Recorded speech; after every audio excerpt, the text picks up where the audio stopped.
I must admit, part of me think it would be fun to channel one of those sassy girlies and just go, I don't chase, I attract.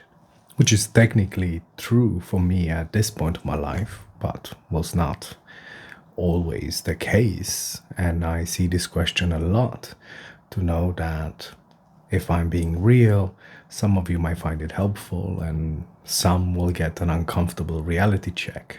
And that's what we call a win win situation. If I could broadcast one piece of advice to everyone in the world, it would be this: prioritize your time and energy into creating value over extracting value. And that's something I had to learn myself, and I wish someone would have told me that sooner. Because it is true, I don't chase, I create. I spend my time and energy into creating an environment that will provide sustainable opportunities, as it will attract an array of individuals. And if there's one talent that I have, and people who know me in person know, that if I spend a couple of hours with someone, I will find a chance to peek behind their mask, and seeing their true character is what informs my decision into continuing to invest into this individual and having their part of my life, or separating myself from them. And by focusing on creating value and being a source allows you to have the freedom to offer value without expecting anything in return, you end up leaving a trail of individuals that have been positively impacted by you, and therefore part of a very natural behavior of humans who are opportunistic. They will want to be around you even more, because the Disney delusion of unconditional love between adults, it's ridiculous. If you want unconditional love, get a dog or be a child.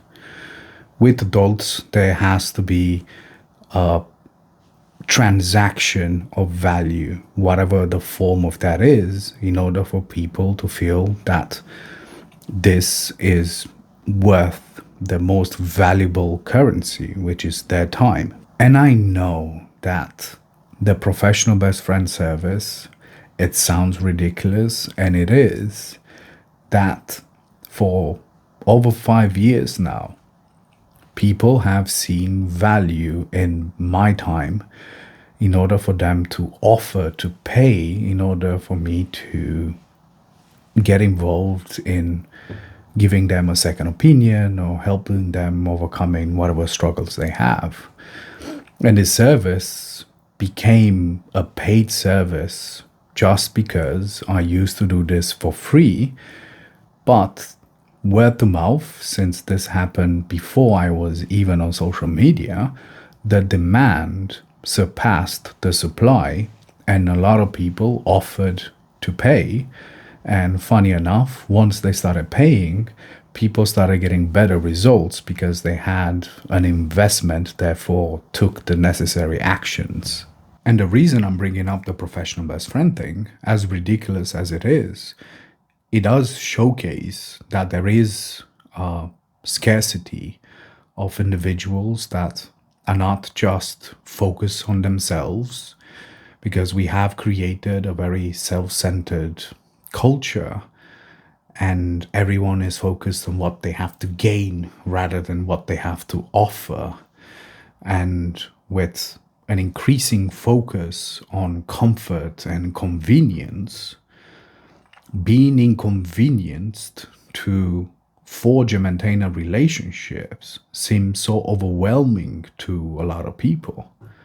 Because in order for you to forge a true connection with someone, you have to be vulnerable, right? It's like this phone. It has a vulnerability. This charging port that you charge it with is technically a weakness in the integrity of the device.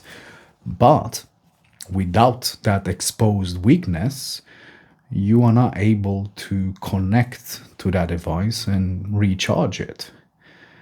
And with so many individuals focus so much on appearing perfect and really looking for external validation over actual connection, most individuals nowadays have just Yas Queen friends or drinking buddies that they won't be there when you have something to overcome.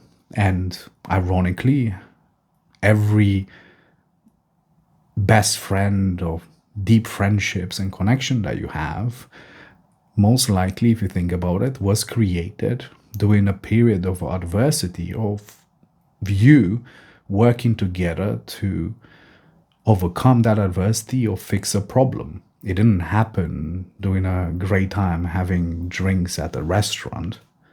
So, since you only get access to people that are on your level, if you want to be around good people, you have to be a good person yourself, and that requires a degree of honest self awareness.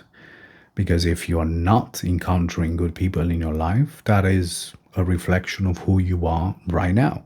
Things can improve. Remember that interesting people are the interested people. Listen to understand rather than listening to respond. Follow your own interest and pursue them, because that will make you an interesting person with a different set of perspective that will allow you to connect with people. Remember that vulnerability is a display of strength. So improving your own strength in order for you to be vulnerable with individuals, to allow them to connect with you, it is a necessity. And you have to be willing to be inconvenienced. For example, the person who commented this, note this to them, but you do have a private account, and I don't know how active you are socially in the real world, but if you expect people to magically appear at your door, it is going to be a long wait. The cure of the loneliness epidemic could be volunteering. For me, going to volunteer at a homeless shelter allows me to gain a unique set of perspectives, enjoy my time, and you get to meet a lot of other volunteers with similar mindsets that you might find a lot of things in common with. And besides putting in the effort to make yourself available, focus more of your energy into creating an environment that is attractive to individuals with a similar set of values and goals and mindsets. Hopefully, this helps. Protect your peace.